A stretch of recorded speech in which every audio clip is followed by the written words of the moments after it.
The wife is subservient to the husband. Oh my God. The husband takes care of her. She gives her body and her soul to him, but she knows her place. The only time that you hit your wife is if you are teaching her a lesson. So today I'm talking about the show Fargo.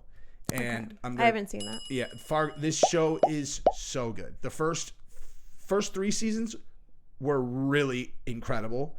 The fourth season, they did what it's been. Okay, so just what it is like they're like these stories. They pretend like they're true stories that happen in Minnesota, and they're like crime stories. So they're like gangsters, like organized crime, but they're all like, oh, don't you know? So it's like the dichotomy is very, very funny. Okay. But it's also amazing.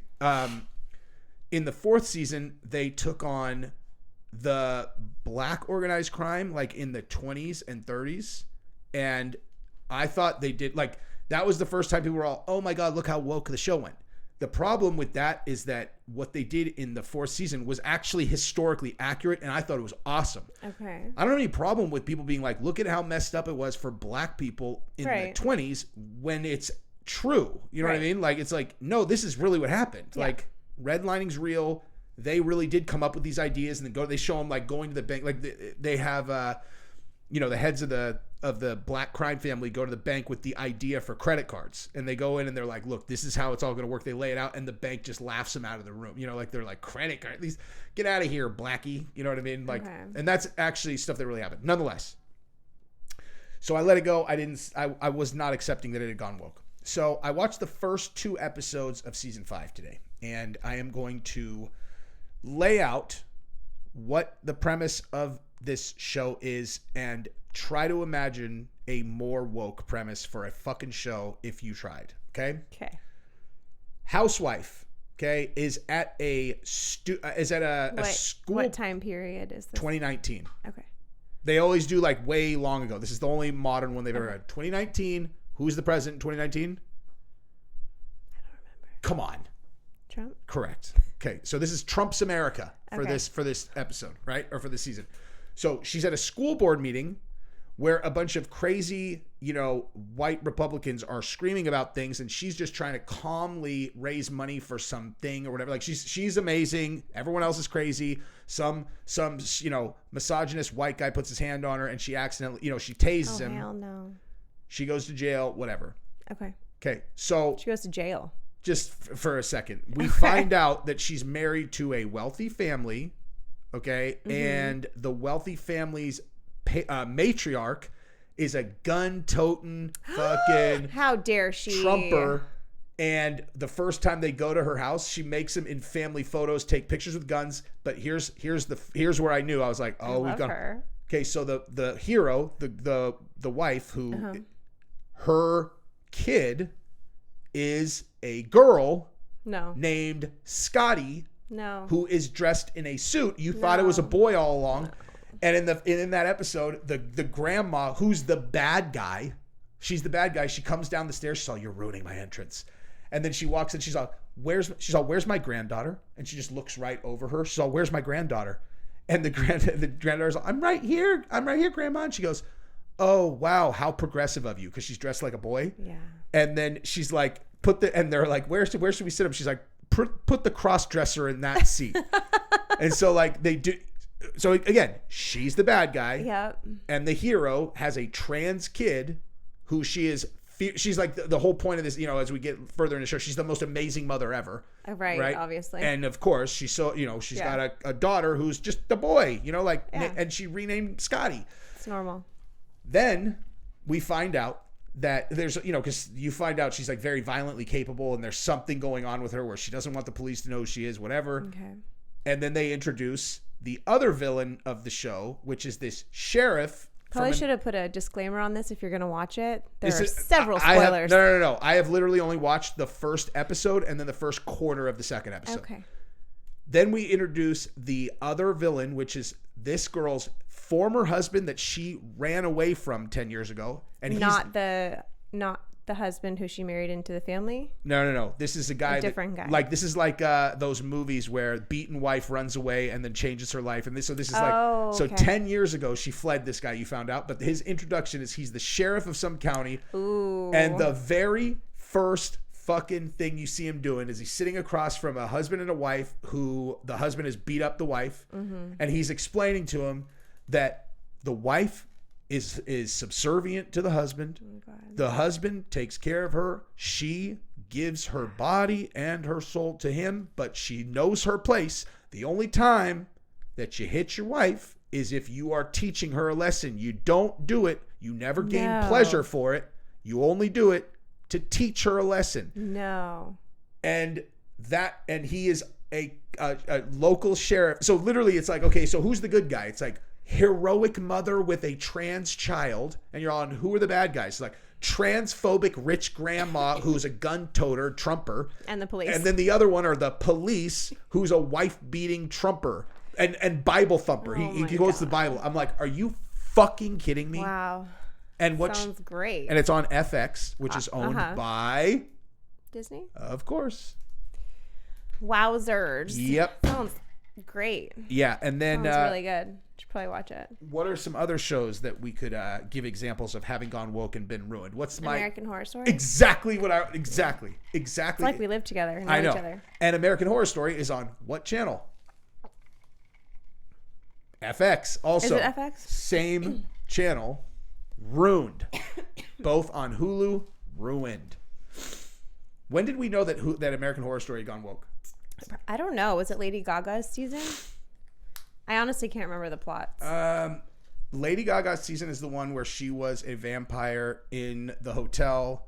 That one's not as obviously woke. I'm trying to think, like, because there was one where, you know what, actually I noticed it was American Horror Stories. Okay. You know, like the anthology series where, and it's almost like they know that this shit's unpopular, because they won't start with those episodes. Like, they'll just start, like, you know, because the American Horror Stories is an anthology series where each episode is its own story. Okay.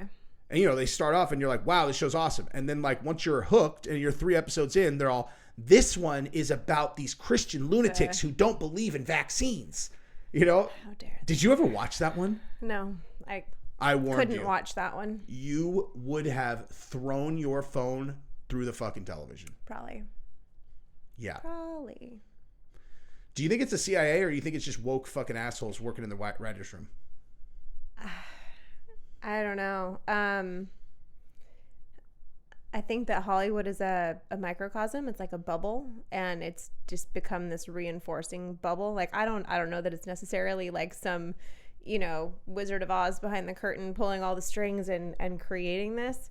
But I think that it's now this perpetuating thing that we keep seeing happening because they get so many accolades for it. Every single time there's something woke, they're like, good job, this show, standing up for so-and-so. And standing up for handicapped dwarfs with one leg. Yeah. That are black. And now it's just become what it is, you know? And if you're living in LA, and especially in that scene, it's all people think. You think that's the norm and that's how the whole country thinks, and if they don't think that way, they're wrong because they just haven't been exposed to it enough yet. And now it's your job to expose them and show them that this is the right way. Mm-hmm. I think that's both. I think there is definitely a very sinister hand behind it. Like Taylor Swift being a CIA operative. Well, they or just, whatever. I mean, they directly said that. Yeah. Like, I thought that was nonsense until, let me rephrase that. I absolutely believe that the people who kind of pull the strings at the top are extraordinarily interested in what goes into the social media feeds of the people who have a lot of reach, for sure. But in terms of like, I mean, even the people that don't have a lot of reach, they censor everything. Yeah, but I mean, like, I'm not talking so much about like censor. I'm talking more like just real, like, persuasive propaganda that they, because if they get like, you don't need, because the intelligence agencies absolutely 100% were in Twitter, Instagram, Facebook, like they work there. Yeah. And they were in positions where because each of these organizations has the regular, rhythmic algorithm, and then there's this other thing, a special algorithm. Very much so. We're like, and there are not that many people on it, but you know who they are because their stuff performs completely differently. Right. Where like, just bottom line. And you have to think that there has to be the inverse of that, where it's like, all right, so this person has tremendous influence over people. Let's make sure that only this stuff hits their feed, no matter what. Like you make sure. Oh, you mean like what they're being exposed to? What they are seeing. Also? Yes, like what they're scrolling into, like Cardi B, Taylor Swift, whatever. Maybe. Like make them actually have to seek out Joe Rogan clips. Don't just put that shit in their feed. Like you want the stuff in their feed to be influential in the way that you want. Like I remember when right after January 6th, I mean like right after, I'm talking like still in January. Like that January year. 8th. Maybe not that quickly, but close to that, right? Yeah. I remember I went and watched a segment on MSNBC, and I watched it and I did a video where I was like, dude, guys, you guys know I go into these things with an open mind. This is fucking Trump's fault, man. Like this was Trump's fault. I did a video like that. Yeah. And people fucking hammered me in the comments. And they were like, where the fuck are you getting this? So I was like, okay, let me see. And I went and I looked at other stuff and was like, these motherfuckers got me, dude. Like I got just because I watched one segment on MSNBC. I was like, I got. Yeah. And it's just incredible how persuasive that stuff is. But I think it doesn't take a lot. Yeah. It doesn't take a lot. But in terms of like the Hollywood, who's making the decisions, I think that there certainly is part of that, but I think that there is also this really like pathetic thing in there socially, like where these people 100% are pathetic. Like they don't even believe the things that they're saying. Yeah. They just are like, they made fun of it. There are a couple shows that have made fun of it where like they packed this house and I told everybody it was a diversity thing, so everyone was scared not to come. Right. They'll just like throw that stuff in there. And I really think that, if you're in so Disney knows we are literally losing hundreds of millions of dollars on these movies. We can't do this anymore. Okay, well, guess what? Like in the actual writer's room, it takes someone to say, guys, the social justice stuff is really awesome, but America's not buying it, dude. Like we gotta stop. They don't like it. We're losing money. Like we are losing. Yeah. There's no one there to do that because they will just be like, what the fuck? Get them out of here. And the people who are saying it, they all know it's true too. And they're just sitting there and they're like, oh my God, and they're looking around. They're all, oh my God, someone's gonna eat them alive. And they're all, well, I'm not going down with the ship. They're all, you have some audacity in their mind. They know what they're saying is accurate, and they're literally just so fucking pathetic and weak that they'll be the attack dog for someone like when they know that they're right. Do you understand what I'm saying? I know exactly what you're saying. I mean, there's a hierarchy in every room, right? So if someone speaks out against it and you think that your boss or the cable network or the production team or whatever is on the opposite side, if you don't have any like confidence in yourself, you want to be seen as someone who is going to stand up and take a stand, and you're going to be on the side, of course, of your boss, because that's who's paying your paycheck. And of course, you want to be on the right side of all the social happenings or whatever. So yeah, even if you don't believe it, you're going to sit there and try to like self-preserve and boost yourself up if you're seen as the person who's defending it. So yeah, I see that. It's all social hierarchy stuff. Yeah. Thanks for hanging out, you guys. Make sure that you subscribe to the channel, ring the bell, and you'll know next time me and my beautiful wife put out more episodes of Play with Matches.